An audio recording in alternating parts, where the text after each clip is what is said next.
Hi, welcome to Real Talk. Today we have with us the fabulous, I always say fabulous, but she is fabulous, the fantastic Miss Heather Storm. Thank you so much for being here, Heather. Thank you for having me. We're going to turn the tables on you today. So she's usually hosting now. We're going to ask you all the questions. I think I'm ready. Are you ready? Are you ready? They get hard. No, I'm I'm just as kidding. ready as I can be. They're pretty easy. Well, the first question I want to ask is there a certain person or circumstance in your life that led you to or influenced you to become a host or an actress? I don't know if there was a epiphany moment per se. I think it was just more about being encouraged in general to follow your passion, follow what makes you happy, and listen to your gut, and when it speaks, go after that direction. So I think it's just more of a general kind of upbringing in that direction. That's great. Yeah. And how does that influence you today? Does that still stick with you? Oh, that's so important. It's Yeah. very, very important to listen to yourself and what you need. And there's so many distractions out there, depending on, no matter where you live. So I think it's really important to just be able to trust yourself and trust what you know you need. Right, exactly.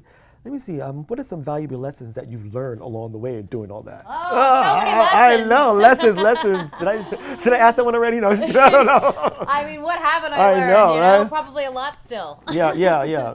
But yeah, I mean, I've learned that, number one, I don't know that much. Oh, God.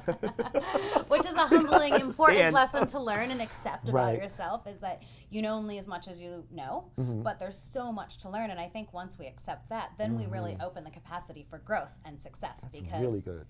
there's a lot to learn still. And more than anything, I used to be more shy about asking other people, their advice. Oh, they might take my idea, or they might want to do it. But I really learned that it's very important to collaborate with other people, talk about your goals, talk about what you want to achieve, and create a network of other like-minded, successful people who have things that they want to do. And you can offer this exchange Right. of help between people. And that becomes really, really important, I think, to being successful in what you want to do in life. I Yeah. really do. Other people, I mean, we all need support. It's community. True. Can't do it all alone. No. It's so true. And it keeps you accountable. If Yeah. you tell your friend what you want to do, then now you're accountable Yeah, to it's like, doing it's like that okay, thing. now I told him I got to finish. Yeah, exactly. Right, it's yeah. helpful. We can make a lot of excuses in our mind of why it's not working or why we're not being successful. But when you have a community, a supportive community of friends and family, I think that's really, really important for people. And let's talk about who you are on Garage Squad. Let's talk about that All your right. current project. So Yeah. tell us about that. And I think it's great. I think it's a great show. Garage Squad's a lot of fun. I had a lot of fun working on it. The guys are a lot of fun. They goof around. It's like you're in high school all over again, Yeah. like goofing around on stuff. And we work hard on that job. It looks like you guys do. Yeah. Yeah, it looks like you're having a lot of fun, but it looks like a lot of hard work. It's a lot of hard work, but I mean, you know what? That's what makes it fun Exactly. too. If we're to sit around there twiddling our thumbs and just a couple of wrenches, Right. there, and be like, all right, well, Tap, this tap. isn't really No, very no. fun, So I mean, part of it is the challenge of getting the car done. So we basically go to people submit their car. Okay, I was going to ask how you get this. Yeah. So people submit their car online to garagesquat.tv. Okay. It's important. People ask me all the time, can I get my car in there? I'm like, I have no... They send you the email. I don't know if Don't your send car's Heather the gonna get- emails. Don't send it to me. I can't get your car in.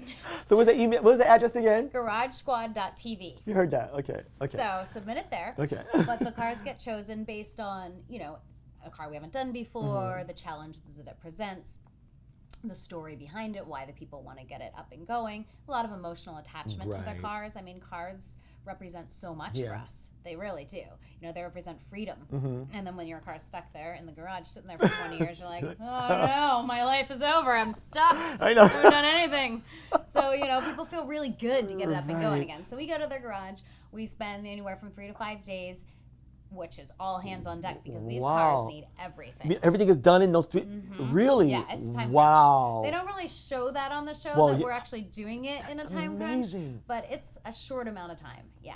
I had no idea it was that short. That's good. So we are like working around the clock to Yeah. get these done, sourcing the parts, figuring out. I mean, things happen. You don't know what's really going to happen to the car until you get in there and start taking out the old parts and seeing what works and what doesn't work and what's happening.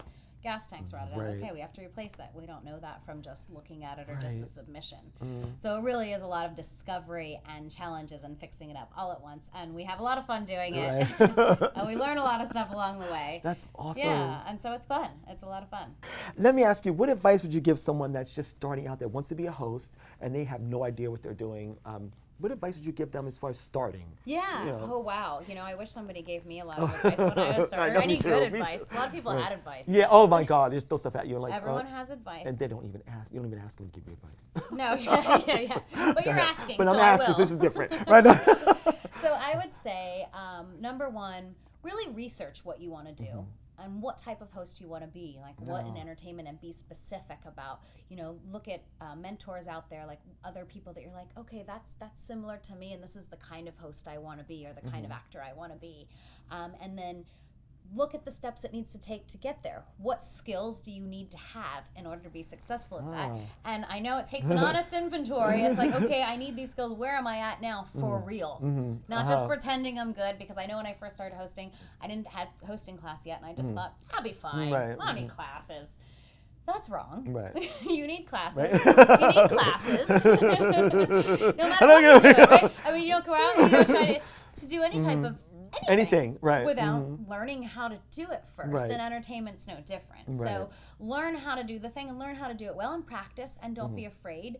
I know I first grabbed a cameraman, a friend of mine, and I said, I have to go out and host on these different things. I went to the Green Expo and talked to different people there on camera, and I don't know if I was any good or not, but I just got out there and did it so that I Right. got more comfortable doing it. So it's really important to hone your skills and get out there and practice, and then understand that it takes time. It's not going to happen in a year or two.